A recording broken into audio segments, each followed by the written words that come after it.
खरबूजे 50 रुपए किलो वधिया स्पेशल खरबूजा आ गया भी 50 रुपए किलो 100 का 2 किलो भी 100 के 2 किलो खरबूजे आ वधिया ताजे स्पेशल खरबूजे खंडरों मिठे खरबूजे 50 रुपए किलो ना कोई असर दे लेगा ना कोई असर दे बेचेगा भी वधिया ताजे खरबूजे आ गए 50 रुपए किलो आ बाबे लमदीन दे पैलियां दे ताजे खरबूजे आ गए भी वधिया खंड तो मिठे खरबूजे 50 रुपए किलो 100 के 2 किलो भी 100 के 2 किलो खरबूजे ना कोई असर दे लेगा ना कोई असर दे बेचेगा वधिया ताजे मिठे खरबूजे 50 रुपए किलो भी ताजे वधिया मिठे खरबूजे आ गए 50 रुपए किलो खंड तो मिठे खरबूजे 50 रुपए किलो 100 के 2 किलो खरबूजे 50 रुपए किलो वधिया स्पेशल खरबूजा आ गया भी 50 रुपए किलो 100 का 2 किलो भी 100 के 2 किलो खरबूजे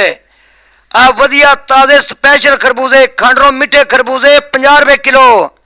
ना कोई असर दे लेगा ना कोई असर दे बेचेगा भी वधिया ताजे खरबूजे आ गए 50 रुपए किलो बाबे लमदीन दे पैलियां दे ताजे खरबूजे आ गए भी वधिया खंड तो मिठे खरबूजे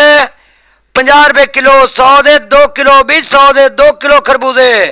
ना कोई असर दे लेगा ना कोई असर दे बेचेगा वधिया ताजे मिठे खरबूजे 50 रुपए किलो भी ताजे वधिया मिठे खरबूजे आ गए 50 रुपए किलो खंड तो मिठे खरबूजे 50 रुपए किलो 100 के 2 किलो खरबूजे 50 रुपए किलो वधिया स्पेशल खरबूजा आ गया भी 50 रुपए किलो 100 का 2 किलो भी 100 के 2 किलो खरबूजे वधिया ताजे स्पेशल खरबूजे खंडरों मिठे खरबूजे 50 रुपए किलो ना कोई असर दे लेगा ना कोई असर दे बेचेगा भी वधिया ताजे खरबूजे आ गए 50 रुपए किलो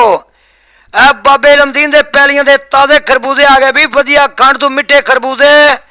50 रुपए किलो 100 के 2 किलो भी 100 के 2 किलो खरबूजे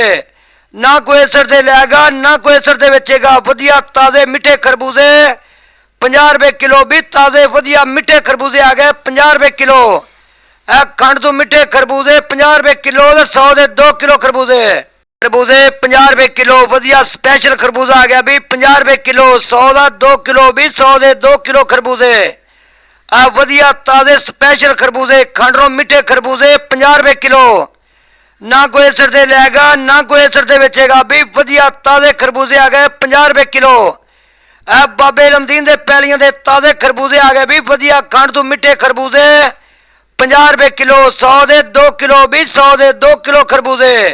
ना कोई असर दे लेगा ना कोई असर दे बेचेगा वधिया ताजे मिठे खरबूजे